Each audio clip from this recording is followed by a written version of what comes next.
Bonjour, je suis Xander. Pour ce message d'actualité, je voudrais te parler de tout ce qui est un des problèmes que beaucoup de personnes se posent. C'est comment séduire, comment avoir du charisme, comment être attirant, comment faire que les autres viennent à toi et te donnent finalement de l'attention, une espèce de... soient attirés par toi. Alors je voudrais d'abord dire une chose, c'est que je ne prépare jamais les messages, je ne fais jamais des notes sur un bout de papier, puisqu'on m'a demandé comment je faisais mes messages. Donc j'ai une ou deux idées initiales qui me viennent, que je reçois, et avec une sorte d'envie de parler, de partager. Alors là, pourquoi est-ce que je te parle de cette question qui est celle de la séduction? Comment séduire finalement? Et comment avoir du charisme ou plus de charisme? C'est parce que j'ai visionné, bon, je ne regarde pas comme je t'ai dit en direct la télévision, mais sur des plateformes, je vais visionner des œuvres qui sont des œuvres de création, donc ce sont des œuvres d'art, parce que quelquefois, à travers cela, on peut avoir une image des idées qui sont dans l'air du temps, de ce qui se passe dans la société. Et là donc j'ai vu un film qui, est-ce que ça s'appelle Entre deux vices, enfin ça peut se retrouver sur une plateforme actuellement, et qui raconte en fait une histoire qui est un thriller policier. Deux femmes, deux amies s'entendent pour se servir mutuellement d'alibi. Elles partent en week-end et en fait elles en profitent pour avoir des aventures extra-conjugales, pour tromper leur mari. Et comme elles partent ensemble, elles se servent en fait à chaque fois mutuellement d'alibi. Ça leur permet de se couvrir l'une l'autre. Et l'une des deux vient à disparaître dans des circonstances, etc. Le film est bien fait, c'est un film de nos amis, je dirais, de l'Europe du Nord. Il se situe entre la Belgique et la Hollande, je dirais, du côté d'Ostende, donc ça sera facile à retrouver ce film. Et la direction d'acteur est bonne, il est vraiment bien fait, c'est un film intéressant. Ce film, bien sûr, à la fin, il a un message, parce que, en fait, dans le cours du film, je te raconte pas le film, parce que raconter un film, il n'y a rien de pire, mais dans le cours du film, en fait, l'issue du film, ça va être qu'on découvre que il y a les maris, on va dire les hommes à la fin sont présentés comme, je dirais, dans les deux cas des cocus, un cocu complaisant, dans un cas, et un cocu souffrant. Mais on termine sur le triomphe des deux femmes, puisqu'effectivement, et sur une musique qui chante comme titre Victorious. Donc ça c'est très intéressant, et avec une continuation en fait de l'adultère. C'est-à-dire que l'adultère, non seulement il continue, mais en même temps il est affiché, il est une espèce ce qui fait qu'on a quelque chose d'extrêmement particulier qui correspond à un discours actuel, à un discours moderne, sur le nouveau statut que la femme devrait avoir ou doit avoir, c'est-à-dire en fait une sorte de liberté sexuelle, même dans le couple, même dans les relations conjugales, et en même temps une position qui est une position de dominance. C'est intéressant. Et les hommes sont complètement en bas, laminés, humiliés, rabaissés quand même. Pour l'un volontairement, avec dans l'acceptance, donc ce qui est le pire du pire, on va dire, c'est-à-dire dans l'acceptation. Et pour l'autre, l'autre il laisse carrément sa peau, carrément quoi. C'est-à-dire que quelque part, c'est quelque chose qui est, est-ce qu'il y a une des deux protagonistes, une des deux héroïnes, on montre qu'elle est juge, et c'est intéressant parce qu'on a le clin d'œil, elle est juge pour les affaires familiales, et ça commence avec un jugement où en fait on a la garde qui est enlevée à un père de famille, donc sa femme triomphe en quelque sorte, et l'homme en fait est exclu du tribunal manu militari par les gardiens parce qu'en fait il se rebelle, mais on voit bien que le jugement a été fait à son encontre, à sa défaveur. Donc on a une vision de l'homme totalement dépréciée, un homme émasculé, un homme castré, la femme en position forte qui, même dans le cadre conjugal, a des aventures extra-conjugales, a des amants extérieurs. Ou des amantes, etc. Enfin, peu importe. Et globalement, l'homme est simplement là. C'est le père qui s'occupe de l'enfant. Voilà, quelque chose qui est assez intéressant parce que ça correspond à un certain discours. Moi, comme tu le sais, je ne suis pas dans le jugement. Juger n'est pas quelque chose qui est intéressant. D'ailleurs, c'est une très mauvaise attitude que je te déconseille dans la vie, dans l'existence. Juger n'est pas quelque chose qui apporte quoi que ce soit, ni en termes moraux. Mais ce qui est intéressant, c'est que bien évidemment, comme tous les médias, les films et les séries notamment, les séries encore plus, sont des instruments d'endoctrinement et de propagande. C'est fait pour façonner les esprits dans un certain sens. Autrefois, c'était les romans, autrefois, c'était l'éducation à l'école, et aujourd'hui, ça passe beaucoup par les médias. Donc là, on invite en fait, on veut redessiner une sorte de couple différent, avec cette espèce de liberté sexuelle dans le couple, mais qui quand même, là, on voit surtout orienté sur les femmes. C'est assez intéressant. Et on te signale au passage que les lois en Europe, et c'est vrai, là, il est question de pays du nord de l'Europe, sont très en faveur des femmes dans les cas des divorces, des séparations, des gardes d'enfants, ce qui est la stricte vérité. Donc, quelque part, ce discours, en fait, bon, je pense que ce discours qui est donné pour endoctriner les gens et leur dire, voilà, ce qui est intéressant, c'est une certaine forme de sexualité ouverte dans le système conjugal, alors même qu'il y a un enfant, etc., et on évolue là-dedans, et c'est finalement très bien, mais c'est quand même associé, c'est très intéressant, à une forme de violence.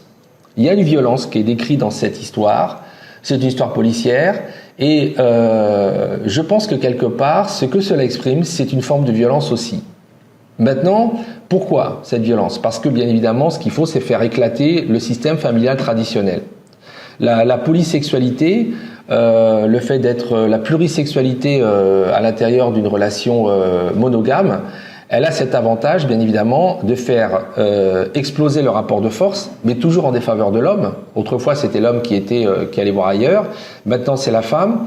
Et il y a un élément que ça permet de fabriquer, en règle générale, je pense, c'est l'éclatement de la cellule familiale, de façon à avoir des cellules monoparentales le plus possible. Et comme je te l'ai dit, le but du jeu, c'est d'obtenir en fait des individus qui, lorsque la famille a été éclatée, l'enfant peut être récupéré beaucoup plus par le système. C'est ce que je pense, parce que c'est le but du jeu à la fin, c'est de sortir l'individu du système familial et de pouvoir le programmer comme on l'entend. Et par la sexualité, par le sexe, par la liberté sexuelle, on peut faire exploser en fait cette vieille structure qui est celle de la famille et du mariage. Alors, j'étais déjà exposé que personnellement, j'étais contre le mariage. Je pense que le mariage a été fait suivant dans un certain système ancien qui aujourd'hui est caduque. Il n'existe plus ce système, il marche plus, il ne correspond plus à rien.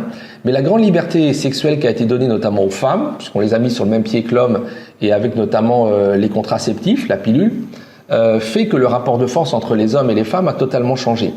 Mais cela a surtout fait une chose, c'est que le mariage reste une structure qui se fait au détriment des hommes, c'est-à-dire que quand le mariage est cassé, les anciennes lois qui étaient des lois qui considéraient, par exemple chez nous on a le code napoléonien qui considérait la femme comme une mineure, tu vois, comme une enfant, eh bien cet ancien système est surprotecteur pour la femme. Donc il est surprotecteur pour la femme et il fait que la plupart des hommes, lorsqu'ils sont face à cette histoire de la rupture du couple, vont expérimenter la très douloureuse expérience, ils vont avoir cette très douloureuse expérience d'une justice qui n'est pas de leur côté, qui va écouter toujours la femme davantage qu'elle va écouter l'homme. C'est triste à dire, mais quelque part, si un homme va se présenter en disant « moi je suis un homme qui a été maltraité, etc., humilié, battu, etc. », on va le regarder avec beaucoup de suspicion et on va pas y croire. Par contre, une femme, ça prendra toujours.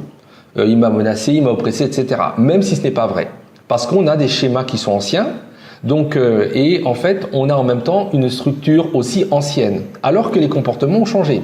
Alors que les femmes sont aussi dures, elles ont les mêmes comportements, surtout en Europe par exemple. Là, il s'agit d'un film d'Europe du Nord où c'est même encore plus avancé que dans l'Europe du Sud où c'est plus patriarcal, plus traditionnel. Et en fait, les femmes sont comme des hommes dans leur comportement, dans leurs actions, dans leur éducation, dans leur façon d'être. L'autre jour, je suis dans la rue, je vois deux jeunes filles, deux jeunes femmes de 17 ans, et elles sont en train de parler, et puis elle me dit à un moment, il y en a une qui dit à l'autre, de toute façon, je m'en bats les couilles. Je m'en bats les couilles, ma cocotte, t'as pas de couilles. Mais ça montre bien que les femmes aujourd'hui, elles ont des couilles aussi grosses que les hommes. C'est le monde actuel. Donc voilà. Ce qui est intéressant, c'est pourquoi je te dis ça. C'est pas parce qu'en fait, il faut regretter, parce que je t'ai dit à quel point le patriarcat, dans un message précédent, était nocif. C'est pas qu'il faut regretter cet état de fait et vouloir revenir à un système patriarcal. C'est que on est face à des États, on est face à une situation qui est là. Et le problème, quel est le problème? Qu'est-ce qui est intéressant pour un être humain? Que ce soit toi, que ce soit moi, mon gars, ma fille, n'importe qui. Le problème qu'on a, c'est qu'on ne comprend pas ce qui nous arrive parce qu'on n'a pas une compréhension des systèmes et du fonctionnement de certains systèmes qui existent. Alors, là, on a donc la permanence, on va dire, de structures dans la tête. Les gens ont encore des structures dans la tête qui sont périmées.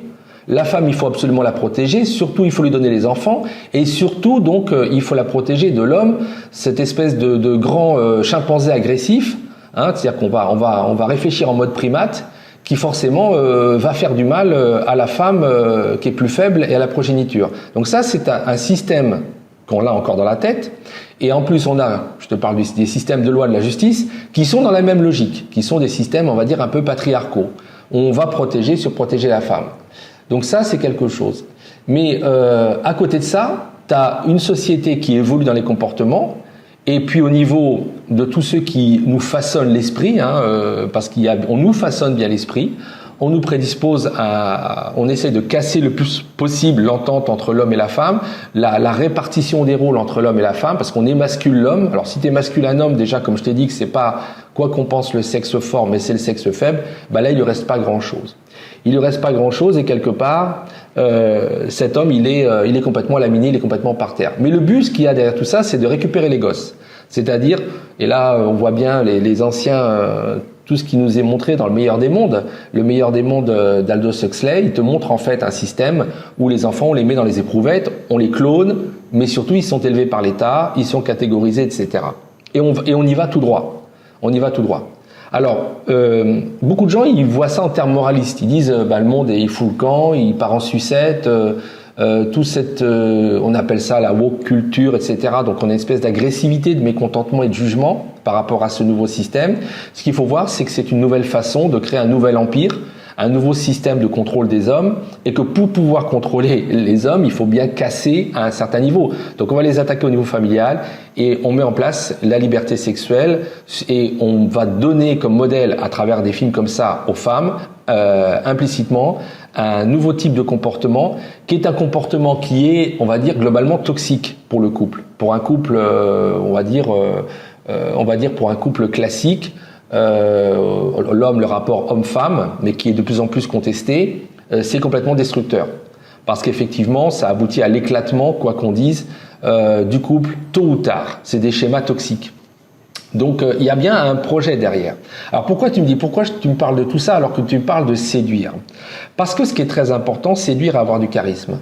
C'est que séduire et avoir du charisme, ça devient de plus en plus important, je dirais, pour un nombre croissant d'hommes. Alors, mon propos va pas s'adresser qu'aux hommes, parce qu'il est aussi valable pour les femmes, mais globalement, je pense qu'il y a un sauvetage à faire de certains hommes et de beaucoup d'hommes qui sont dans ce système-là totalement perdus. Parce que globalement, en fait, ce qu'on enlève le plus possible aux hommes, je dirais, c'est la confiance qu'ils ont en eux, l'estime qu'ils ont en eux. Mais les femmes aussi, dans des relations, notamment des relations sentimentales, peuvent être pris dans ce type de schéma. Parce que ça, c'est l'ancien schéma qui quand même perdure. Il perdure, par en dessous, il est quand même présent, c'est-à-dire les schémas de relations toxiques avec ce qu'on appelle un pervers narcissique. Mais maintenant, on a de plus en plus de perverses narcissiques. Voilà, c'est ça qui est intéressant. Pourquoi je fais ce message, c'est pour équilibrer la balance. C'est que des deux côtés, de l'autre côté, c'est en train de se développer. On est en train d'avoir ce nouveau phénomène. Alors, ce qui est intéressant, c'est que pour pouvoir se positionner d'une certaine manière dans la vie. Et la bonne position, c'est être confiant en soi, l'estime de soi, être sûr de soi, qu'on soit un homme ou une femme.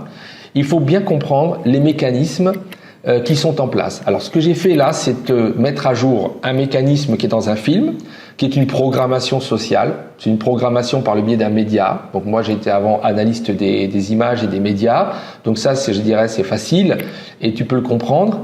Mais aussi, ce qu'on peut regarder de près, c'est que nous ne savons pas à quel point nous sommes tous conditionnés par des anciens schémas qui sont en nous et qui viennent, je dirais, de nos très anciennes origines, notamment les origines du côté des primates.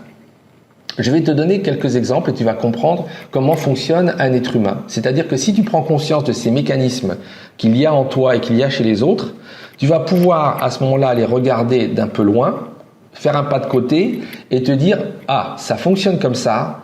Et puisque ça fonctionne comme ça, moi je ne vais pas me laisser prendre dans le piège, je vais essayer de fabriquer, de tirer parti de ça, en tirer un parti positif et éthique, bien sûr. Il ne s'agit pas de manipuler les autres à travers ça, mais je vais surtout essayer de me positionner moi-même beaucoup mieux. Il y a plusieurs petits indices, je voudrais commencer par une chose qui est très intéressante, c'est le syndrome de l'homme à terre.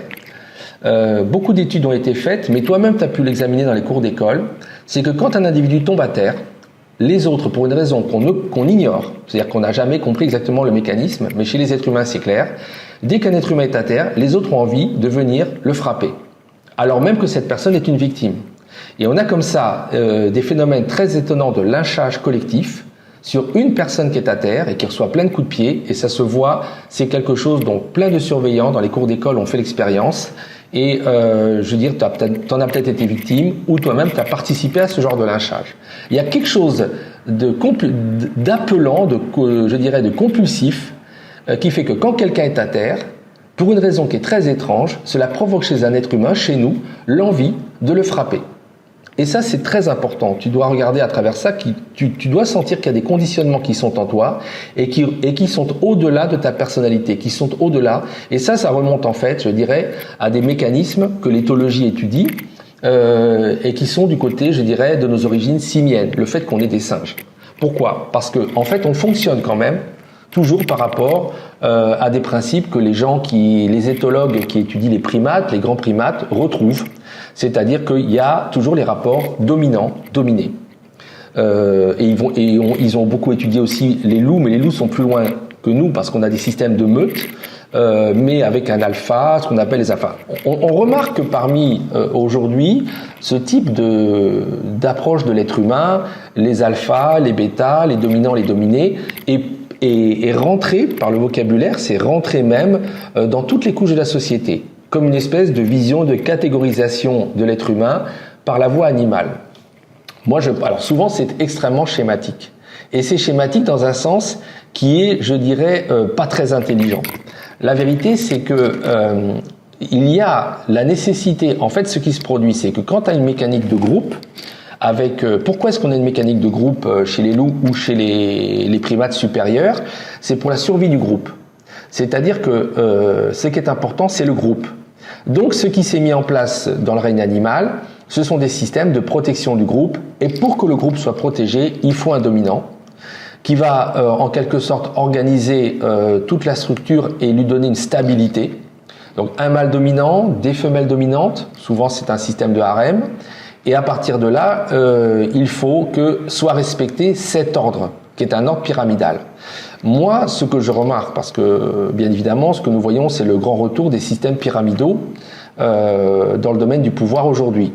C'est en fait le repli qu'on a actuellement en termes de civilisation, c'est-à-dire qu'on est en train de refluer vers l'animalité, vers nos structures simiennes, primates, primitives, et ça, c'est la preuve de l'échec de l'homme sur la planète. C'est la preuve de l'échec de l'homme par rapport à l'enjeu environnemental, l'enjeu sociétal. Les hommes n'ont pas réussi à s'unir, les hommes n'ont pas réussi à trouver un moyen de s'unir dans un cercle vertueux, par le bien, par des vraies démocraties, par le respect de la paix, le respect des autres. Et donc, qu'est-ce qui se passe? On a laissé le pouvoir à des financiers, on a laissé le pouvoir à des gens qui sont des gens qui vibrent très bas, et eux, ils nous ramènent au système le plus bas de l'animalité en disant, il faut qu'on ramène le système à la base de la survie pyramidale.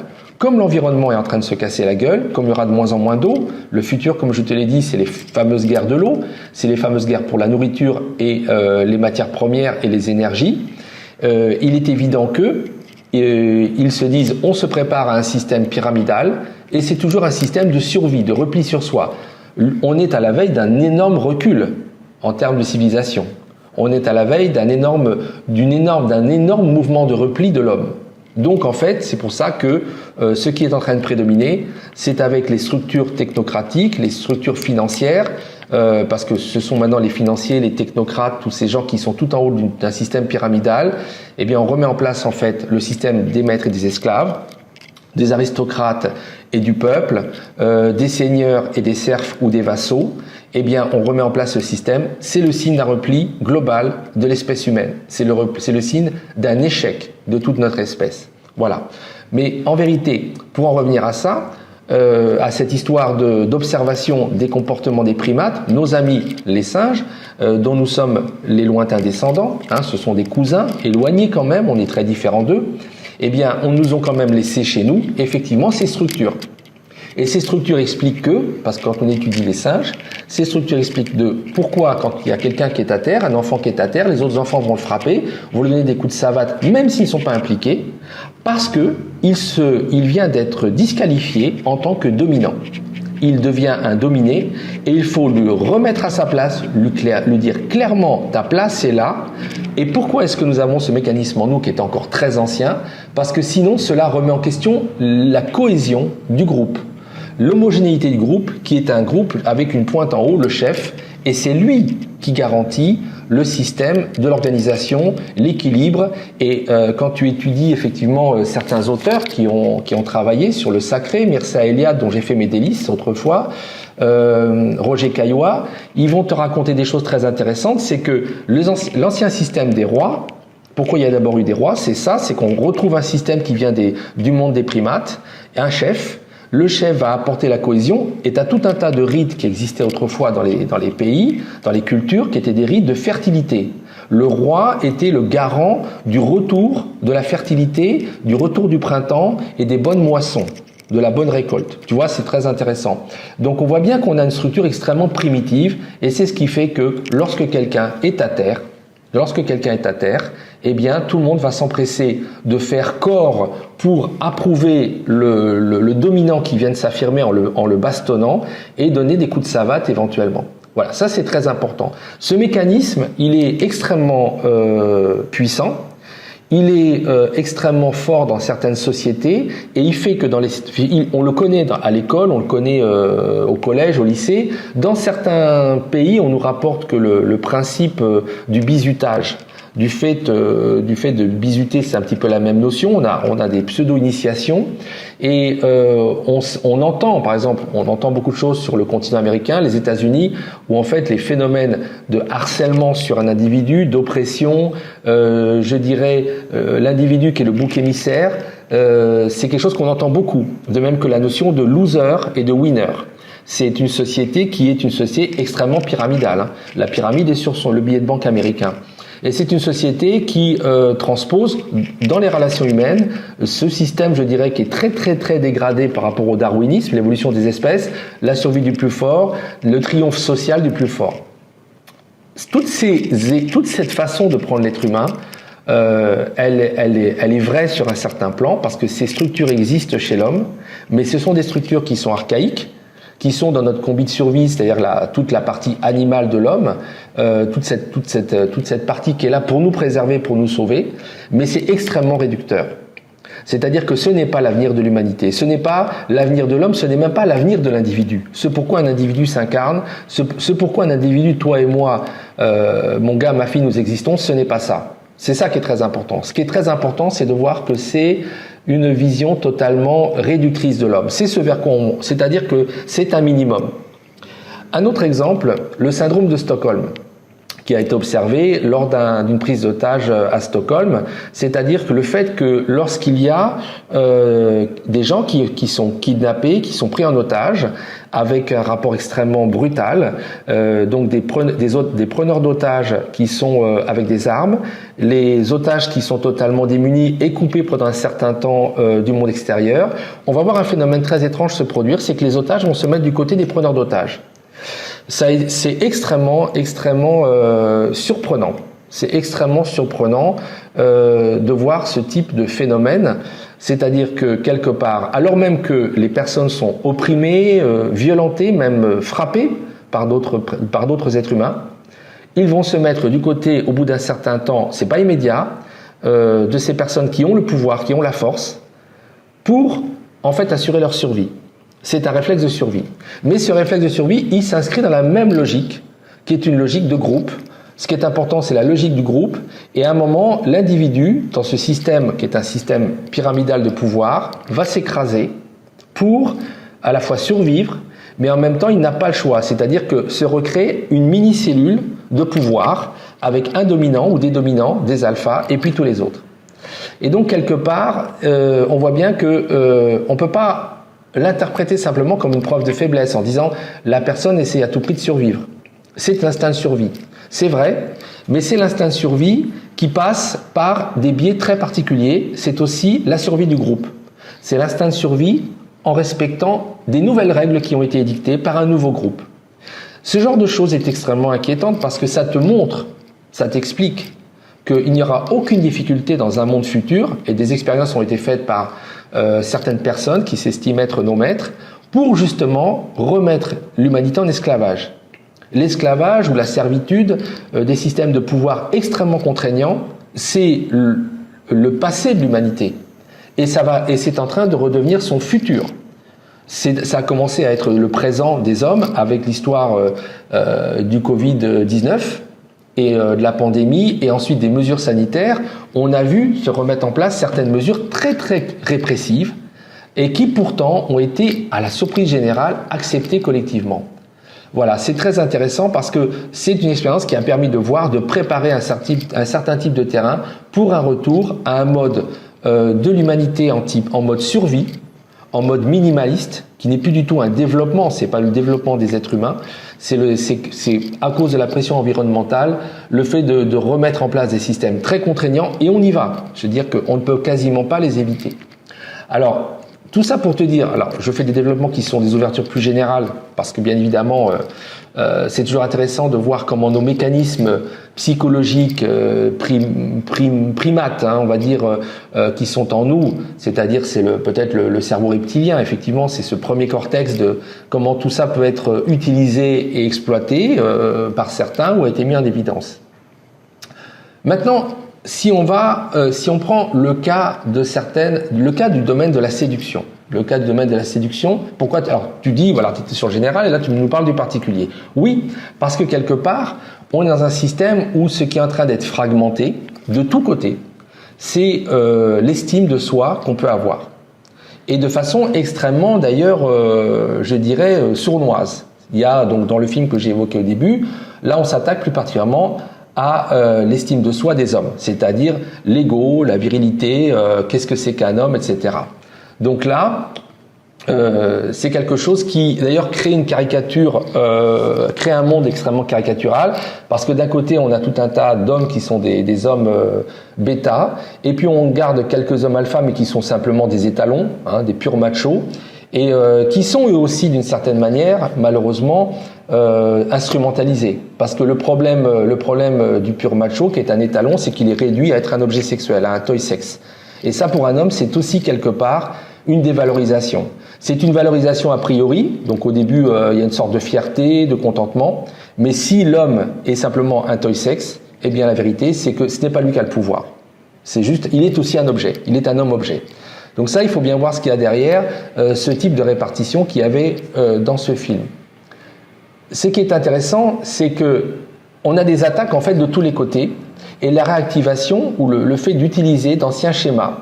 Bon, on voit au niveau général, au niveau sociétal, on voit un petit peu comment on essaie de travailler les esprits dans ce sens-là. Et ce qui est en train de se produire, surtout par cette nouvelle façon d'armer les femmes et de leur donner un certain type de pouvoir, tout en maintenant les anciennes lois qui les surprotègent, donc on a un déséquilibre très important, c'est que les hommes, notamment les hommes, en prennent un sacré coup. Donc d'où en fait de plus en plus la difficulté, je dirais, d'un nombre d'hommes croissant pour séduire, je dirais, et trouver une certaine place dans la société. Alors, autre chose, et la prolifération, donc, que j'ai constaté, de certains coachs qui sont bizarrement des femmes. Alors là, c'est assez rigolo, des femmes assez dominantes, qui viennent en fait sur ce terrain de comment on va apprendre aux hommes à séduire. Alors là, on est carrément mort de rire. On est mort de rire, c'est-à-dire qu'il faut maintenant réapprendre aux hommes, il faut réapprendre à l'homme à séduire. Alors qu'en fait, séduire, ça devrait être naturel. C'est-à-dire que c'est quelque chose qui vient naturellement. Hein, c'est écrit dans la Bible, mais c'est écrit dans la Bible de l'Ancien Testament. Hein, c'est-à-dire les premiers textes fondateurs de la culture, on va dire justement de cette Europe du Nord. Hein, donc c'est-à-dire la culture juive. Hein, c'est-à-dire c'est l'Ancien Testament, la Torah, où on te dit bien l'homme quittera ses parents et il prendra femme. Et ils ne feront qu'une seule chair. Et la femme sera attirée par l'homme, etc. On a un système qu'on te donne, et ce système, on est en train de le fracasser, parce qu'effectivement, en le fracassant, on va se réapproprier la domination sur chacun des deux. Moi, ce que je devrais te faire comprendre, c'est que dans le système, les deux sont perdants. L'homme est perdant et la femme est perdante. Voilà. C'est-à-dire que la femme va avoir une liberté sexuelle, bon, que là, en fait, toujours eu, hein, parce que les femmes, par derrière, trompaient les maris, faisaient ce qu'elles avaient envie. Juste, bon, elles devaient faire attention, pas tomber enceinte. C'était un blocage qu'elles avaient. Donc, la pilule, les moyens de contraception ont énormément, et les préservatifs ont énormément aidé à cette libéralisation. Mais dans les faits, cette liberté existait. Mais ce qui est important, c'est le discours officiel qui, quelque part, crée de nouveaux schémas, de nouvelles relations. Et en fait, ce système, en fait, attaque les deux, attaque l'estime et la possibilité pour chacun des deux d'avoir un statut puissant. Parce que c'est ça, en fait, le but. Parce que dans la société, en fait, c'est pour ça qu'on a tout le discours qui est tout à fait acceptable, bien sûr, d'un certain point de vue, parce qu'il est positif LGBT, c'est-à-dire la volonté de revendiquer l'homosexualité dans la société. Et l'homosexualité, finalement, a été naturelle, enfin présente depuis le début de l'humanité. Chez les Grecs et chez les Romains, on la voit très présente, mais dans beaucoup de civilisations, elle est là et elle n'est pas regardée forcément comme négative. Ensuite, on a un discours qui se fait par la société judéo-chrétienne, donc on va dire surtout chrétienne, qui reprend le discours aussi, le discours ancien de l'Ancien Testament. Mais on a une espèce de société qui va se propulser très vigoureusement avec une structure familiale très forte. Et là, on est en train de vouloir recasser cette structure dans un autre but, avec d'autres projets, de toute évidence. Parce qu'il y a un projet derrière, c'est pas quelque chose qui est fait sans raison. La culture woke, toute cette culture LGBT qui est assez agressive, hein, c'est vraiment une espèce je dirais, c'est un bélier avec lequel on essaye de frapper, de faire éclater les structures générales. Et donc tout le côté, on va dire, on casse cette ancienne structure pour remettre en place autre chose, mais autre chose qui sera, et c'est ça qui est peut-être intéressant, pas du tout le principe en fait de fonctionner sur la force du couple, mais plutôt de faire confiance de nouveau à une structure extérieure, l'État, un État, une matrice. Quelque chose qui va en fait éduquer les individus depuis leur naissance jusqu'à leur mort et qui va les créer effectivement hors des ventres, et va les éduquer hors des ventres et hors des systèmes, et va avoir donc à sa disposition quand même des soldats et des soldates, des serfs et des serves, des esclaves hommes et femmes extrêmement obéissants. Mais qui auront par contre en échange, bien sûr, comme je te l'ai dit à d'autres fois, cette grande liberté sexuelle, cette polysexualité qui permet de ne pas construire de relations humaines. Parce que moi, ce que je veux te faire comprendre, c'est que l'intérêt de tout ça, c'est de briser les relations qui sont des relations profondes, des relations sentimentales. Quand tu introduis en fait la polysexualité, tu casses la possibilité d'avoir une relation romantique. Le romantisme, ça se passe beaucoup dans la tête, c'est une idéalisation de la personne, et cette façon d'idéaliser l'autre, c'est aussi une façon quelque part de se projeter, de créer une espèce de symbiote. Le couple devient une fusion et l'autre est idéalisé, et à ce moment-là on a l'amour qui va qui va se générer, qui va permettre de vivre dans la durée. Parce qu'objectivement, comme je te l'ai dit, un autre être humain, quelle que soit sa beauté, sa qualité, eh bien c'est une créature vivante, c'est un être organique, c'est un animal sophistiqué, mais de toute façon on va s'en lasser. Donc ce qui est intéressant actuellement pour l'État, on va dire, ou le super-État ou le super-empire, ou la super-matrice qui est en train de se constituer, c'est qu'elle veut avoir à sa botte des monades, des systèmes éclatés, uniques, tu sais, comme des cellules des systèmes unicellulaires, et non pas un groupe fort qu'on appelle la famille, hommes et femmes, s'épaulant l'un l'autre, s'estimant l'un l'autre, se donnant mutuellement de la force, et étant fidèles et loyaux l'un à l'autre, parce que quand tu formes un partenariat, la loyauté, c'est fondamental. Tu le sais, quand un ami te trahit, eh bien, tu ne peux plus lui faire confiance. Dans le couple, effectivement, c'est un des endroits, on va dire, c'est un sanctuaire. C'est comme une espèce de système de citadelle. Dans le couple, je peux faire confiance à ma moitié. C'est une autre moi-même, un autre moi-même. Donc, et d'ailleurs, c'est pour ça que je dis que moi, je n'ai pas de jugement de valeur par rapport à toute la notion, une partie du combat LGBT qui dit bon, ça peut être 2 hommes, 2 femmes. Pourquoi pas? C'est pas le problème. Mais simplement, c'est plutôt cette pansexualité, plurisexualité, cette façon aujourd'hui de briser le système familial, qui est, à mon avis, qui obéit en fait, non pas à quelque chose, je dirais, de négatif, mais à un nouveau schéma, qui, dans les faits, pour l'individu, oui, est négatif parce qu'il l'affaiblit. Voilà, on est dans une logique actuelle sociétale, globale. Alors, on va me dire, vous avez plein de sociétés où ça fonctionne pas. Oui, mais ça y vient. Avec le système du nouvel ordre mondial, c'est le but. Ce qui se passe en Europe, en Occident, aux États-Unis, dans certains pays, c'est un plan. C'est un plan.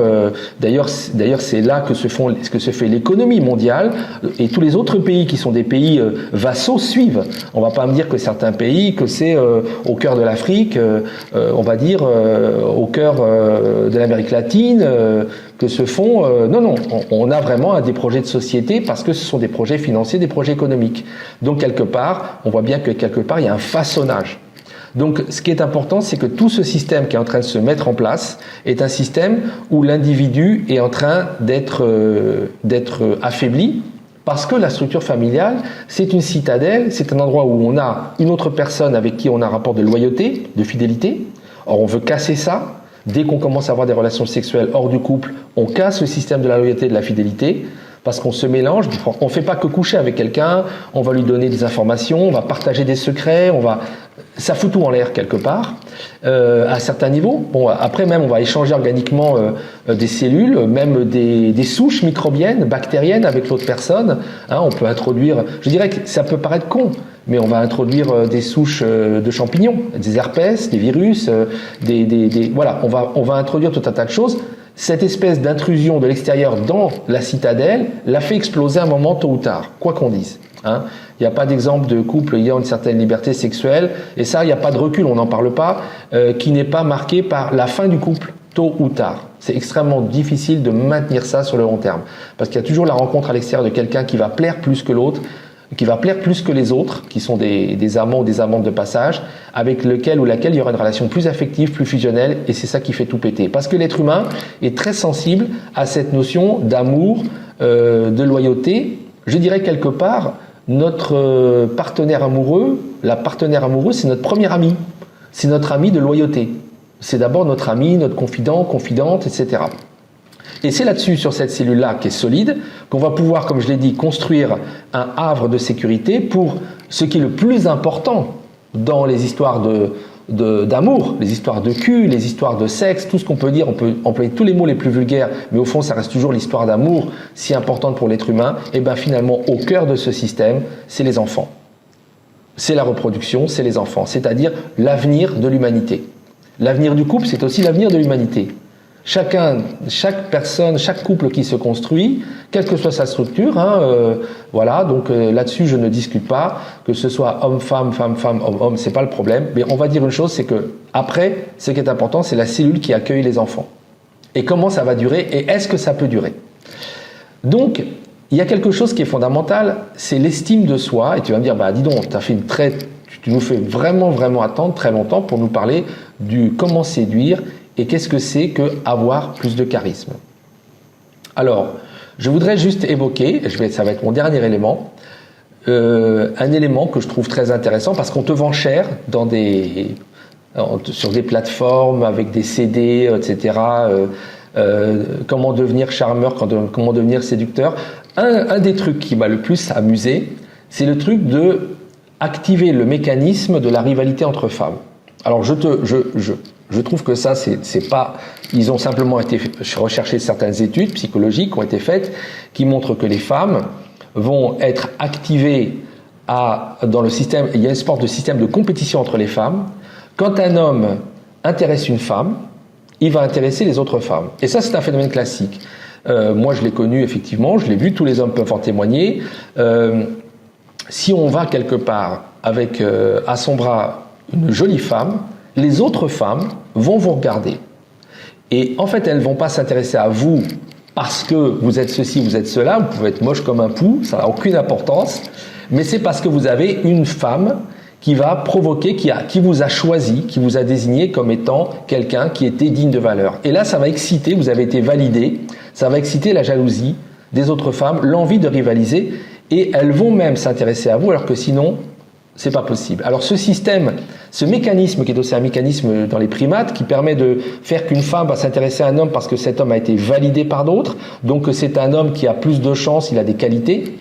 Il y a une nuance que je voudrais apporter à ça après, mais il y a quelque chose, c'est un mécanisme qui est vrai. Donc c'est pourquoi il y a des trucs qui sont des trucs de séduction classique, qui consistent, et je vais en parler plus loin, non pas à parler de son ex, mais à faire comme si on était harcelé, poursuivi par une ou des ex. Ce qui va provoquer l'envie, l'émulation d'une femme qui à ce moment-là va s'intéresser à vous, alors que sinon elle ne s'intéresserait pas à vous. Ceci est à distinguer du fait de parler, alors qu'une relation est engagée, de ses ex, ce qui est toujours très négatif. Ce qui est très négatif. Parce que je vais en dire quelques mots plus loin.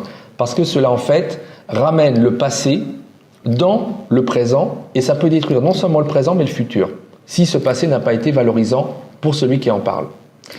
Donc, ça c'est un petit truc, je voulais en parler, parce que c'est effectivement un petit truc qui permet de comprendre que les femmes aussi agissent par rapport à des mécanismes internes de sélection qui remontent très très loin, ça remonte à l'état simien, c'est-à-dire ça remonte à tous les mécanismes qui sont dans la combi de survie, dans ce que j'appelle la combi de survie, c'est-à-dire notre corps, notre système génétique qui est là et dans lequel nous nous incarnons et nous retrouvons ces éléments. Pour nous êtres humains, pour nous qui sommes des âmes incarnées, qui sommes des êtres immortels, il est très important de prendre conscience de tous ces mécanismes qui sont encore liés à notre structure primate. Pourquoi ? Parce que si on prend conscience de ces phénomènes et du caractère programmé de ces mécanismes, on va pouvoir d'abord en jouer, les utiliser, il faut toujours le faire de manière éthique, mais bien évidemment aussi on va pouvoir s'en libérer. Parce que le but pour un être humain, c'est, étant donné qu'on a une capacité de compréhension qui n'existe pas ailleurs dans le règne animal autour de nous, ça va être justement de trouver sa propre identité, sa propre essence. Chacun de nous, on a une propre identité, on a notre propre essence. Et la nuance que je vais apporter, c'est que les femmes qui ont ce type de comportement, de vouloir s'intéresser à un homme qui est déjà un homme auquel d'autres femmes s'intéressent, ne sont jamais des femmes alpha. Jamais. Ce sont toujours des femmes qui sont ce qu'on appelle des suiveuses.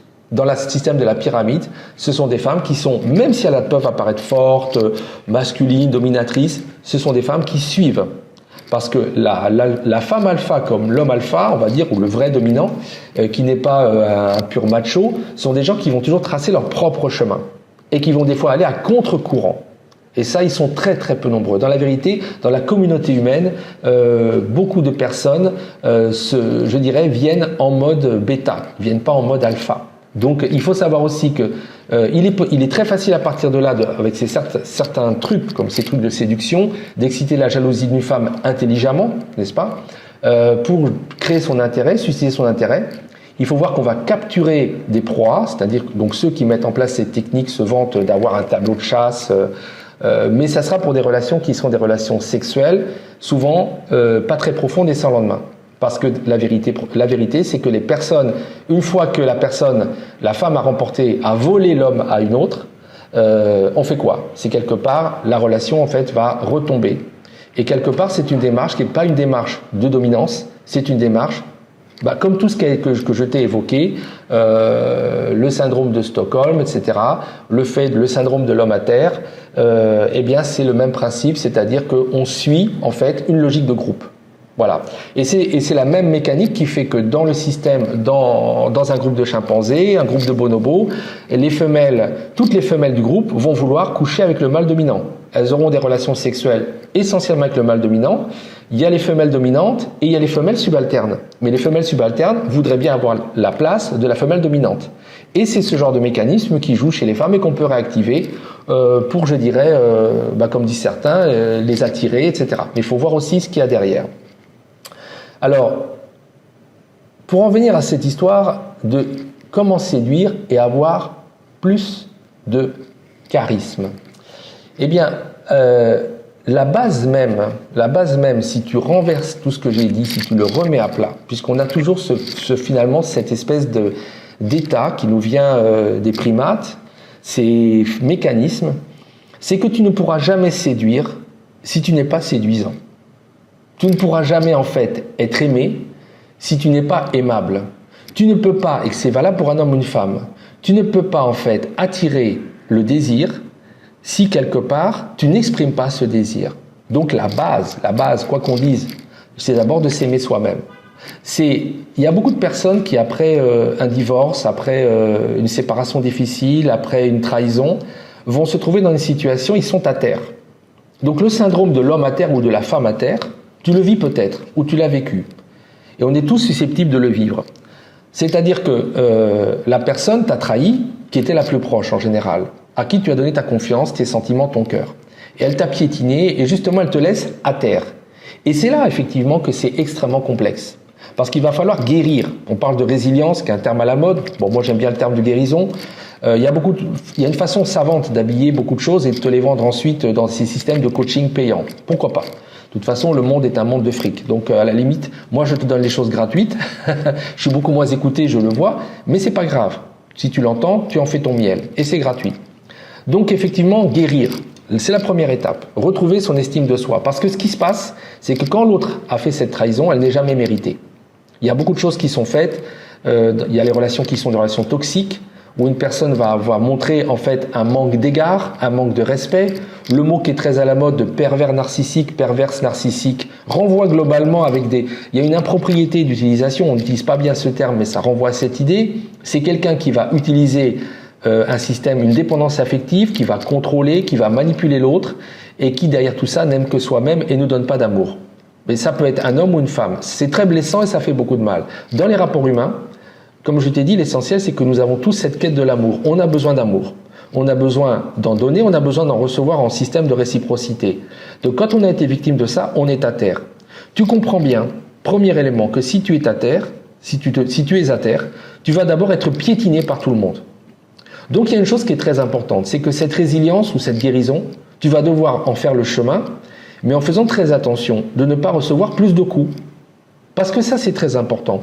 Tant que tu seras dans le mode de la plainte, du mode de communiquer sur ce sujet. Et c'est ça où on reparle, par exemple, de ces histoires des gens. Tu es dans une nouvelle relation, tu vas parler de tes ex ou de ton ex. Tu détruis la relation actuelle parce que tu ramènes le passé dans le présent. Et le passé avec des mauvaises vibrations. Le passé avec du négatif. Donc ça, premier conseil, ne jamais parler de ses ex, de son ex. C'est évident. Pourquoi ? Parce que ça détruit non seulement le présent, mais ça annule la possibilité d'un futur. C'est très négatif. Donc ça, ce n'est pas du mensonge, ça s'appelle une omission. C'est quelque chose qu'il faut laisser de côté.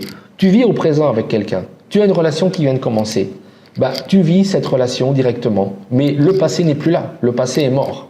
Et ça, c'est très important. C'est que quand tu vas sur l'Internet, tu vois qu'il y a beaucoup de gens, les histoires de retour d'ex. Et c'est fréquent, je dirais, les femmes qui ont plus de cœur que les hommes, sont plus sujettes à ces attentes de retour d'ex, surtout qu'elles sont des fois dans des triangulaires avec des hommes mariés, etc. Il est évident que ça, c'est d'une toxicité sans limite. Je dirais quelque part que il y a cette formule l'ex c'est next, c'est-à-dire cette façon de vouloir dire je me débarrasse, je passe à autre chose. Mais c'est effectivement quelque part la santé. Si une relation n'a pas fonctionné, si de l'autre côté il n'y a pas eu la réciprocité, s'il y a eu des coups bas, manque de loyauté, tricherie, il y aura toujours. Il y aura toujours. Il faut savoir que c'est quelque chose qui se répète. Les vibrations négatives que tu as accumulées, l'énergie négative, c'est une énergie qui va se répéter. Mais le pire, c'est que tu peux la ramener dans la relation nouvelle qui est naissante et qui peut être très prometteuse. Donc ça, c'est très important, c'est de prendre conscience qu'on vit au présent. Tu vis au présent. Et ton passé, tu ne peux pas le solutionner en le mettant avec la nouvelle personne, en le mettant sur la table. S'il y a besoin, il vaut mieux faire un suivi extérieur avec une psychologue, un psychologue, une psychanalyste, voilà, pour faire quelque chose, ou avec des amis qui sont des vrais confidents. Il faut faire la guérison aussi par un travail sur soi, en essayant de voir une chose, c'est que tu es une personne qui est de toute façon estimable. Tu n'as pas été estimé, tu n'as pas été aimé, alors que tu l'es par la base. Et ça, c'est fondamental, c'est redécouvrir cette personne que tu es, de pouvoir te réancrer, pouvoir te redécouvrir, pour redémarrer. Et ça, c'est fondamental. C'est-à-dire qu'il faut un petit peu du temps. Il faut surtout jamais se lancer d'une relation dans une autre. Après, tu as ce qu'on appelle la relation pansement. Mais je dirais que quelque part, la séduction va passer beaucoup par cette espèce de ce qui va rayonner de toi, de cette espèce de confiance en toi, d'autonomie de toi. Un être humain qui est autonome, un être humain qui ne traîne pas le sac de son passé derrière lui et qui va y fourrager de temps en temps pour dire « on m'a fait ci, on m'a fait ça, il m'a fait ci, elle m'a fait ça », eh ben c'est un être humain effectivement qui va être attirant. Parce que tu as le fameux syndrome de l'homme à terre ou de la femme à terre. Si tu es toujours à terre, on te donnera des coups de pied. Si tu es debout, et tu es souriant et tu es bien dans ta peau, tu vas être naturellement attirant, attirante. Tu vas être séduisant, séduisante. Et ça, c'est très fondamental. Quand tu as été blessé, un animal, quand il a été blessé dans la forêt, un loup a été attaqué par d'autres loups, qu'est-ce qu'il va faire? Il va se mettre dans un coin, il va lécher ses plaies. Il va attendre de guérir avant de revenir vers la meute. Pourquoi? Parce que si tu reviens vers la meute, et là, quelque part, la société des hommes, c'est une meute. Il y a ces anciens systèmes qui sont toujours en place et qu'en plus, actuellement, nos maîtres, nos seigneurs, voilà, les grands qui sont au-dessus de nous, qui rachètent des sociétés, tout ça, comme Twitter, ces grands maîtres veulent nous ramener à l'état d'esclaves, de serfs. Donc tu dois faire très attention à retrouver ta force intérieure. Donc tu vas lécher tes plaies. Tu vas attendre un certain temps. Tu vas te reconstruire. Tu vas retrouver ton estime de toi parce que tu es une personne qui est belle. Il n'y a pas un seul être humain sur la Terre qui n'est pas une âme incarnée, c'est-à-dire un être de lumière. Il y a ton équivalent qui existe de l'autre côté, qui est ton autre toi ou d'autres toi, qui sont des êtres éblouissants de lumière. On te demande de rejoindre cette espèce de projection de toi qui existe ailleurs, qui des fois d'ailleurs vient te conseiller, vient t'aider. Hein. Bon, mais ça c'est une autre histoire. Mais je veux dire par là que tu es cet être de lumière, virtuellement, potentiellement. Mais quelqu'un d'autre t'a manqué d'égard, t'a manqué d'amour, ne t'a pas donné ce qui t'est dû en tant qu'être humain. Et c'est ce qu'on essaye de redévelopper avec ces relations polysexuelles, toute cette nouvelle vision qui a un côté toxique pour casser les rapports profonds entre les individus, hein, les rapports d'amour profond. Donc on ne te l'a pas donné ça, parce que tu es venu chercher ça.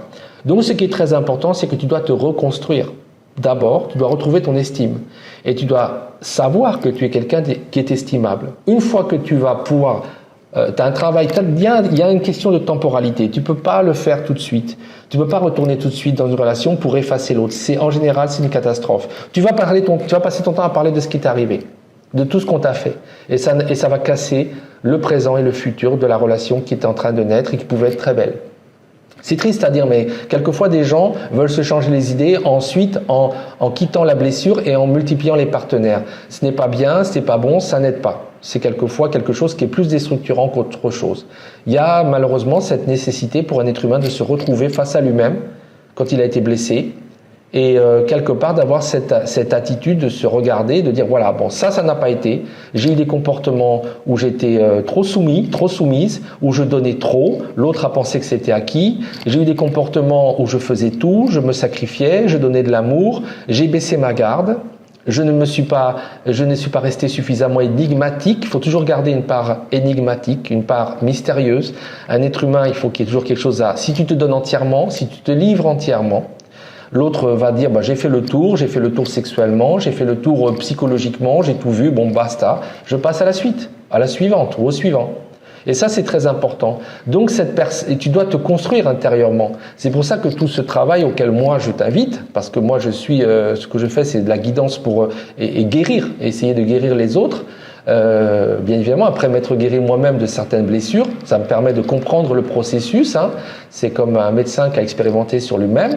Donc, d'abord, tu dois effectivement te guérir toi-même. Tu dois être fort, tu dois pouvoir retrouver cette force intérieure et dire voilà, moi j'ai fait ci, j'ai fait ça, je ne le referai plus. et ne pas être dans cette logique qui est la logique de la vengeance, ne pas être dans cette logique de la haine et de la colère, parce que souvent, tu sais, c'est ce que disait Jésus, pardonne-leur Seigneur, ils ne savent pas ce qu'ils font. Ben, ça veut dire, c'est vrai, c'est bien vu, c'est-à-dire que les êtres humains, quand ils font le mal à d'autres, ils ne savent pas ce qu'ils font. Eux-mêmes, ils sont en apprentissage sur la terre, ils sont ignorants, ils ne comprennent pas. Ils ne comprennent pas qu'ils sont en train de faire du mal alors à eux-mêmes, à une version d'eux-mêmes qui est une autre personne humaine, d'un autre sexe ou du même sexe. Ils ne savent pas qu'ils sont en train de faire du mal. Et ils le font parce qu'ils sont ignorants. Mais ils vont apprendre. Parce que dis-toi bien que celui qui t'a fait ou celle qui t'a fait du mal, il y a toujours le retour du karma. Ce qu'on appelle le système karmique, c'est le système, comme je t'ai dit, de vibration de l'univers. L'univers, c'est un système d'énergie, de champs vibratoires. Tu en fais partie, tu es un champ vibratoire. C'est pour ça que tu es immortel, d'ailleurs. Parce qu'à un moment, tu es comme une note de musique, une jolie vibration qu'on a faite dans l'univers. Donc, tu ne mourras jamais. Tu es unique et tu es indispensable. Donc ça, c'est fondamental. Mais ce qu'il a envoyé l'autre comme vibration te concernant à l'univers, qui a été des actes de méchanceté, de désamour, de non-amour, d'irrespect, de manque de respect, de manque d'égard, tout cela va lui revenir. Tout cela, il y a une justice, c'est pour ça qu'on ne se venge jamais, un être humain ne se venge jamais. Pourquoi ? Parce que l'univers te vengera toujours. Tu seras toujours vengé par l'univers. Simplement, c'est le même principe que la loi de l'attraction. Tu envoies du positif au monde, il te renvoie du positif. Tu te vois en positif, tu seras positif. Positive. Et bien, de la même façon, la personne qui envoie de la colère, de la haine ou qui a des mauvais comportements, qui a trahi, qui a trompé, qui t'a fait les pires avanies, elle va recevoir ça, mais d'une autre manière dans sa vie ou dans des vies ultérieures. Mais ce n'est jamais perdu. Hein, c'est le fameux principe de l'énergie, rien ne se perd, tout se transforme. Tout se transforme et tout revient. Donc là, c'est terrible. Je veux dire que ça, c'est les gens qui font ça, ils vont apprendre à un moment ou à un autre autrement. Ils vont même te regretter. Un jour, ils vont comprendre la perle que tu étais. La perle en tant qu'homme, la perle en tant que femme, ce qu'ils ont eu, parce qu'ils ont eu de l'amour, tu es venu, tu as donné ton cœur, tu as fait plein de choses pour cette personne. Et elle t'a récompensé en te faisant des coups de poignard, des coups de couteau dans le dos. Mais un jour, ils vont comprendre. Des fois, ça met 20 ans. Et il y a toujours le retour du karma. Donc déjà, ça c'est une chose, tu la laisses de côté, te venger, tirer vengeance, non. Avoir de la colère, tu dois l'expurger de toi parce que tu as de la colère, parce que tu as été maltraité. Et ça c'est très important. On revient à cette notion de blessure d'abandon parce que la blessure d'abandon et de rejet, c'est ce qui est à la base du fait qu'on a du mal à séduire. Alors qu'au contraire, les gens qui sont bien dans leur peau, qui s'aiment eux-mêmes, qui n'ont pas encore été blessés, qui n'ont pas été humiliés, qui n'ont pas été dégradés, ils vont être rayonnants de cette espèce d'amour d'eux-mêmes qu'ils ont, de confiance en eux-mêmes, d'estime de soi, et donc ils vont être attirants. Donc l'objectif, je dirais, une des façons, je dirais, de séduire les autres, c'est d'abord, je dirais, de se plaire à soi-même, de s'aimer soi-même, de reconnaître tout ce qu'on a en soi qui est merveilleux, toutes ces qualités extraordinaires qu'on a, et qui font qu'on est quelqu'un d'exceptionnel, et que je suis ça, j'ai fait ci, j'ai fait ça, j'ai accompli ça. Tu te fais ta liste et tu vas voir qu'effectivement tu es quelqu'un qui... Voilà. Les autres éléments, après pour séduire, vont toujours, je dirais, reposer sur cette utilisation, mais de la façon la plus morale possible, des mécanismes qui existent malheureusement ou heureusement encore chez beaucoup de personnes. C'est-à-dire que si tu parais aimable, si tu parais attirant, tu vas attirer. Et là, quelque part, il y a quelque chose qui est à construire, une image de toi, mais qui n'est pas artificielle, qui n'est pas dans l'arrogance, qui n'est pas dans l'insolence, mais qui va exprimer ce que tu ressens à l'intérieur. C'est pour ça que se soigner, avoir une tenue soignée, une apparence soignée, va être un indicateur de ce que tu es, de comment tu te sens en tant qu'homme ou en tant que femme. Et que si tu te laisses aller, bien évidemment, ça va être une spirale. Si tu te laisses aller, tu es l'homme ou la femme à terre. Tu dois être l'homme ou la femme debout, dis-toi bien. Hein, retrouver cette estime de toi, c'est toujours important parce que c'est la base de la mécanique. Donc, les autres êtres humains qui sont en fait toujours des primates, surtout si ce sont des bêtas, hein, c'est un peu triste à dire, hein, mais ils vont d'abord se fier à ces éléments extérieurs, ils vont dire cette personne est attirante donc je l'aime. Elle s'aime, elle rayonne quelque chose, j'ai envie de ça. On ne va pas vers quelqu'un, et ça c'est une chose que j'ai remarqué. Les êtres humains croient que par exemple, ils sont persuadés, certains hommes sont persuadés qu'ils couchent avec certaines femmes parce qu'ils les trouvent belles. Non, on ne couche pas avec un être humain parce qu'on le trouve beau. Parce que vu de près, comme je t'ai dit, un être humain, c'est jamais très beau. Et que c'est beau, mais c'est pas beau souvent, si on regarde bien. La vérité, c'est qu'on va coucher avec la vie. On couche avec la force de vie. On couche avec Dieu. Quand on veut coucher avec une personne, c'est qu'on est attiré par Dieu.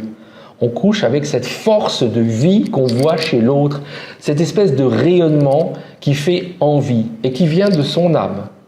Tu vois à quel point c'est important. C'est pour ça que les gens pensent que c'est le physique uniquement. Non, c'est le physique, mais tu présentes à quelqu'un, à part les gens qui sont des malades, des gens qui souffrent de thanatophilie, etc., de choses qui sont des vrais malades. Mais la plupart des gens peuvent pas faire l'amour à quelqu'un qui est un cadavre ou qui est inanimé. Il y a très peu de gens on fait en fait l'amour à une personne qui est animée. Et qu'est-ce que c'est qu'animé? Anima, ça veut dire l'âme. Donc c'est cette espèce de pulsion de vie, de vitalité, de rayonnement, de joie, de soleil, de bonheur, qui est Dieu lui-même, parce que c'est ça le divin. Hein. Le divin, c'est pas te sortir, moi je suis chrétien, mais te sortir toute la Bible et te dire voilà, Dieu c'est un grand barbu qui est là et qui va te dire mon fils, ma fille. Non, le divin c'est l'univers. Donc c'est cette espèce de pulsion de vie puissante. Quand tu regardes un guépard qui court à 90 km/h, tu regardes Dieu. Voilà, c'est ça. Quand tu regardes une goutte d'eau, tu vois les paramécies qui s'agitent dans tous les sens, c'est Dieu. Voilà, c'est cette pulsion de vie. Donc c'est ça qui fait envie chez un être humain, c'est cette espèce, c'est pour ça qu'on l'a très fort chez les jeunes gens. Les jeunes, ils sont pleins de cette ardeur de vie. Et après, beaucoup de blessures font que les autres êtres humains, l'âme ne passe pas aussi bien. Bien qu'il y ait des personnes âgées dont l'âme est extrêmement sidérante, lumineuse, et ces personnes-là sont très attirantes, très séduisantes. Donc ça, c'est un petit peu la base, le secret quant à cette compréhension. Tu vas voir que tu vas attirer comme, je dirais, une luciole, comme une lampe. Une lampe va attirer tous les insectes, toutes les lucioles dans la nuit. Tout ce qui est cette lumière intense que tu vas dégager, c'est ça. Et ça passe par l'amour de soi, voir ce que tu es, et c'est souvent ce qui va te rendre désirable. Maintenant, ce qu'on appelle avoir du charisme. Avoir du charisme, ça va être une qualité qui va être, parce que ça, je dirais être séduisant, beaucoup de gens le sont naturellement, surtout quand on est jeune, parce qu'on a cette espèce de rayonnement, de lumière allumée. Et des fois, le principe, c'est que si tu as eu des coups dans la vie, il faut rallumer cette lumière. Et quand on dit il faut, genre, c'est bien gentil ce que tu me dis, mais là, je suis laminé, je suis à terre, je passe mon temps à chialer, je prends des trucs, je prends des cachets, n'importe quoi. Oui, je comprends. Mais c'est un temps, c'est une temporalité. Tu vas passer à autre chose. Ça va être différent. Et après, ce qu'il faut, c'est justement regarder en toi les éléments, se dire que on n'est jamais responsable ni coupable de ce genre de choses qui ont fait qu'à un moment, on n'a pas eu l'amour qu'on devait avoir. Cet amour, on doit l'avoir. On est aimable. On doit être aimé. Mais quelque part, on l'a pas reçu. Donc déjà, il faut enlever tout un tas d'éléments, culpabilité, etc. Il faut se pardonner à soi-même le fait d'avoir mal choisi ou d'être mal tombé. On n'y est pour rien. Ça, c'est tout un ensemble de choses. Et après, il faut regarder, voilà, je suis quelqu'un d'exceptionnel. Je suis quelqu'un qui est ceci. Et je vais visualiser. Alors, tu peux aussi faire ce qu'on appelle un tableau de visualisation. Il y a des sites qui te proposent, sur un tableau, tu vas mettre des post-it ou des photos de ce que tu es. Je suis ça, j'ai ça, je suis ça. Tu te projettes dans quelque chose qui est toi, un toi, et qui va se réaliser. Tous les jours, tu regardes ton tableau de visualisation ou tu peux le visualiser mentalement. Mais il y a cette espèce de reconquête fondamentale. Donc ça, la séduction, quelque part, le mécanisme, tous les systèmes de coach qu'il peut y avoir, qui sont plus ou moins payants, passent toujours par le fait de repartir sur une projection de soi-même qui correspond à une espèce de version de soi qui existe là en virtuel, mais qu'on doit rallumer, qu'on doit remettre en place, et qui est là chez tous les êtres humains, tous. Donc à partir de là, on va voir que l'homme, le syndrome de l'homme ou de la femme à terre, il faut par contre ne jamais y rester. Il y a un moment, il ne faut pas vivre dans son passé. Le passé, il n'existe plus. Il a été là pour te former, t'apporter des choses, te permettre d'avancer. Mais le passé, à un moment, tu le laisses. Il faut savoir lui tourner le dos. Et dire c'est le passé, moi je suis dans le présent. Et le présent c'est un autre moi-même. Il y a des choses que je ne veux plus, que je n'accepterai plus. Je n'accepterai plus d'être ceci et cela. Mais pas dans un côté agressif, revanchard.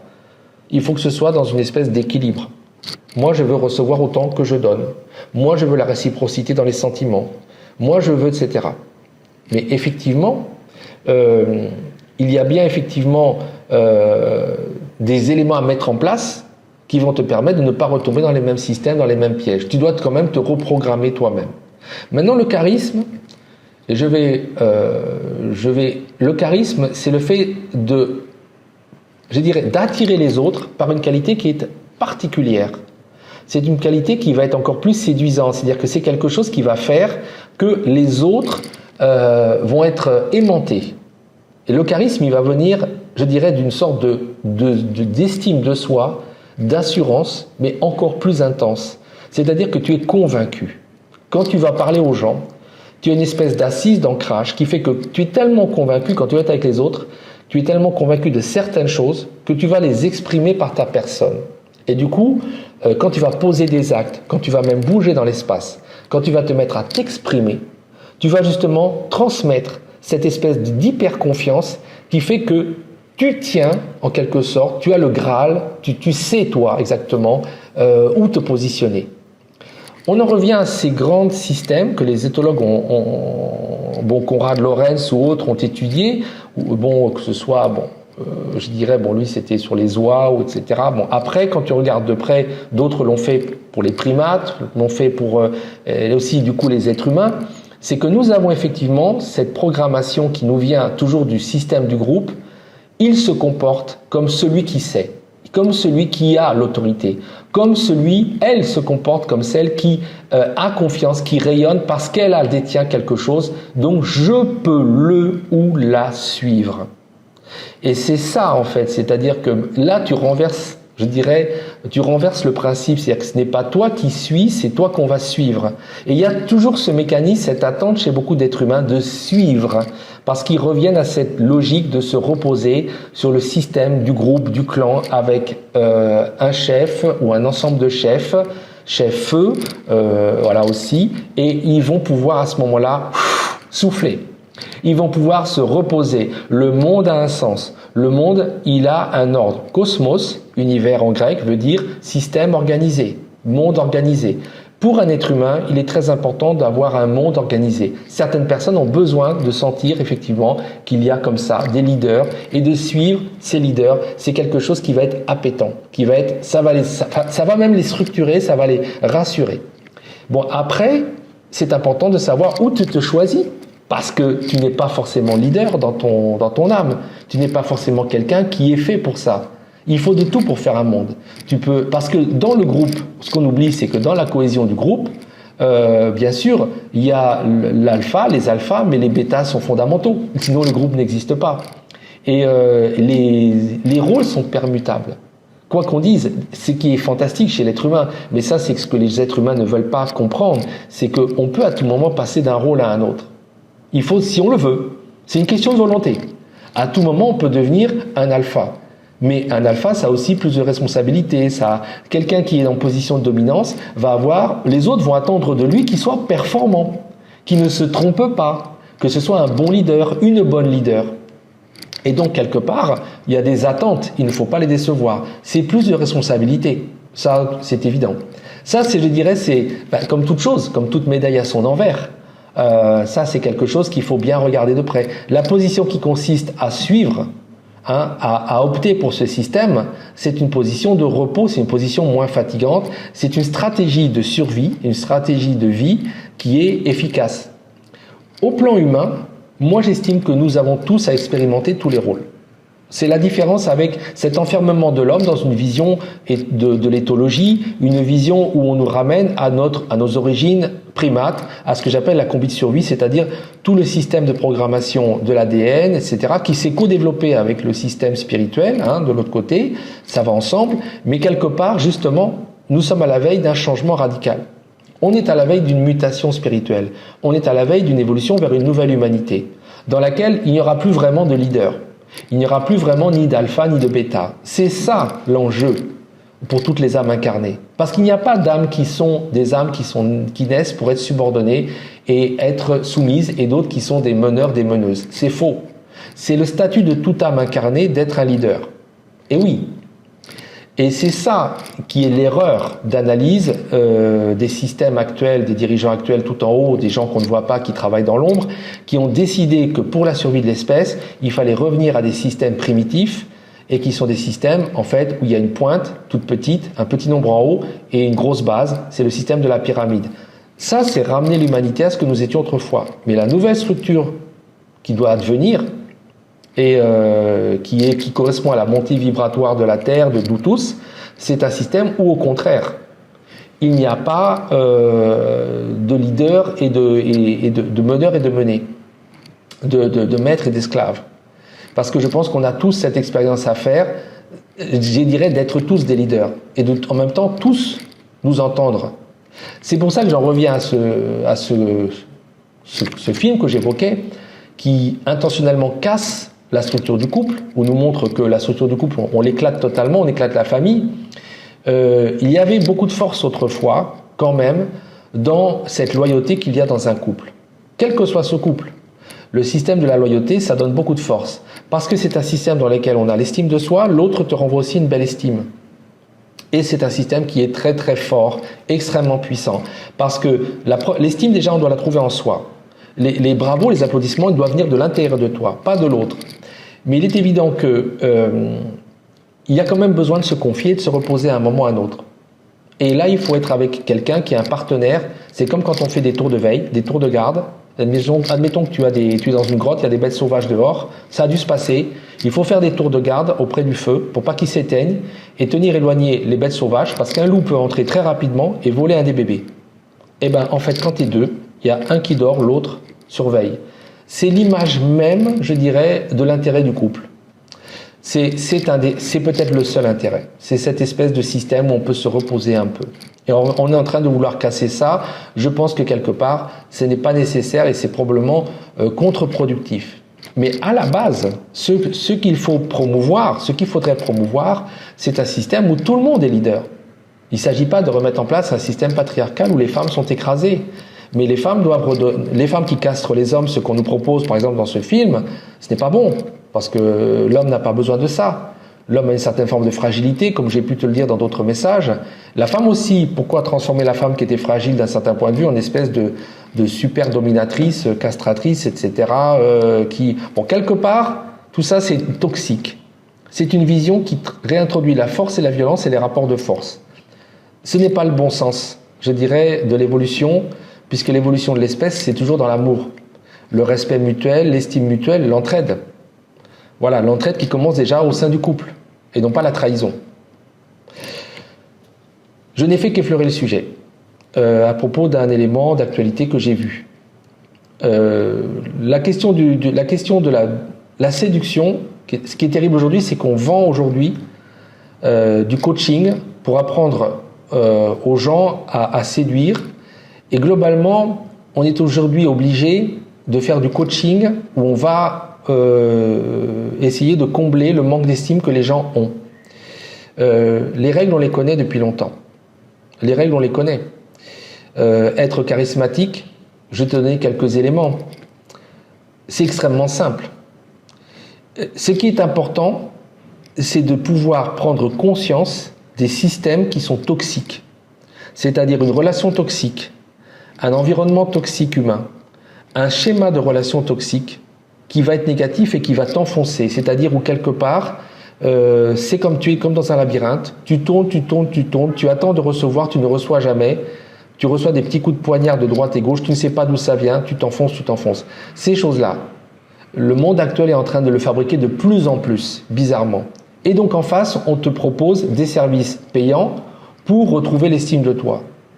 La première chose à faire, c'est de tourner le dos à tout ce qui ne te comble pas, qui ne te satisfait pas, qui ne vient pas, je dirais pas, non pas te mettre toi en position de reine, de roi, de leader, parce que ça c'est une autre forme de maladie, c'est le pervers narcissique, c'est le malade ou la malade, mais qui quelque part ne te donne pas autant que tu donnes, ne te met pas à l'aise, ou tu ne te sens pas bien, où les énergies qui sont là sont très basses, ça vibre bas, ça n'est pas satisfaisant, tu n'es pas content, tu n'es pas contente, ça ne te plaît pas, quitte.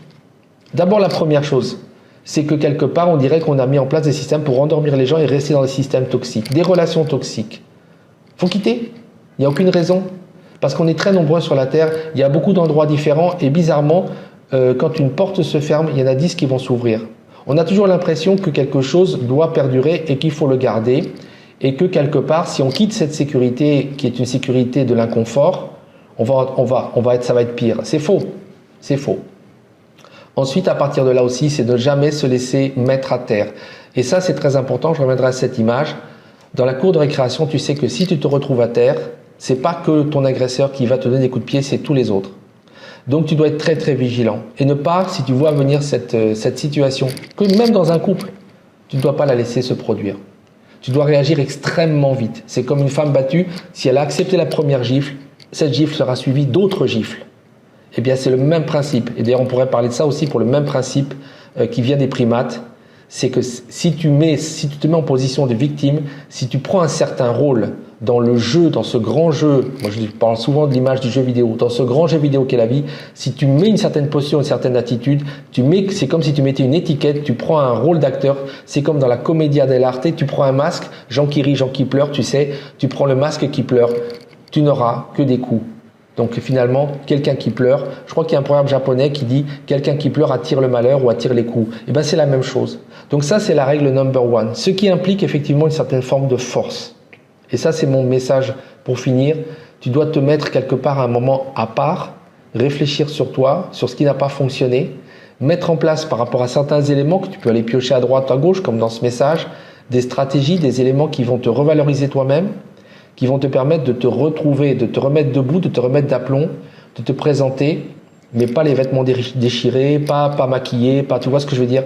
Tu vas te présenter au monde et tu vas aussi te reconstruire quelque part parce que tu es une personne d'abord, faut jamais oublier d'abord que tout le monde est exactement au même niveau. Il n'y a personne sur la Terre, aucun être humain qui est au-dessus d'un autre en tant qu'âme, puisque tout le monde vient faire un apprentissage. Donc à partir de là, tu dois comprendre que si tu acceptes un rôle, et si c'est un rôle qui est pénible, le rôle du souffre-douleur, le rôle de la personne qui est, eh ben, tu vas continuer d'en baver.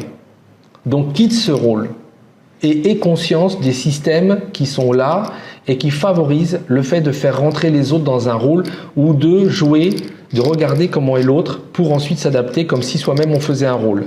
C'est extrêmement troublant. Tu dois prendre conscience de ça.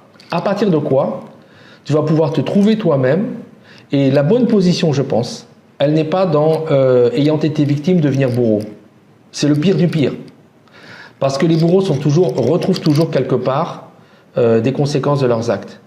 Mais c'est de se trouver soi dans le fait de donner, de recevoir équitablement. Parce que l'amour c'est ça, je donne, je reçois, je donne, je reçois. Et ça c'est le fondement de la vie. C'est le fondement de l'équilibre d'un être humain. Ce qu'aujourd'hui on attaque quand même très fortement, que ce soit par des systèmes, par des schémas qui sont proposés, des modèles à suivre, des programmes, puisque c'est ce qu'on appelle le mot ronflant des paradigmes, un modèle donc. Les films c'est ça, ça propose un paradigme, les séries essayent de te programmer, mais ils nous proposent pour la toxicité, il faut faire très attention. Voilà, j'espère que ces éléments t'auront donné quelques clés. C'est encore à creuser, je n'ai fait qu'effleurer le sujet, et je te dis à très bientôt.